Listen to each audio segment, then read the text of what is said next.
আসলে আম্মাজান, আমরা আজকে আসছিলাম অন্য একটা বিষয় নিয়ে কথা বলার জন্যে। কালকে প্রোগ্রাম সব ঠিক আছে তো না কাকা? হ্যাঁ, গতকালকে সবকিছু ঠিক আছে। আজকে আসছি অন্য একটা বিষয় নিয়ে তোমার সাথে আলাপ করার জন্যে। আসলে মা, আমি জানি তোমার মা নেই, বাবা নেই।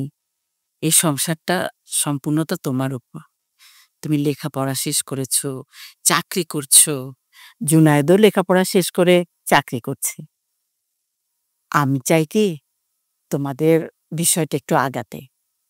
আ আসলে আহ আমি আসলে তোমাদের বিয়ে দিতে চাই। রাখ, তুই যা। আসলে তোমার তো কোনো গার্জিয়ান নেই। তাই তোমাকে এই কথাটা বললাম। এখন সব ঠিকঠাক হলে তাড়াতাড়ি বিয়েটা সেরে ফেলব। আন্টি, আপনি প্লিজ অন্যভাবে নেবেন না, কিন্তু আমি আমার বিয়ে নিয়ে আসলে এখন একদমই ভাবছি না।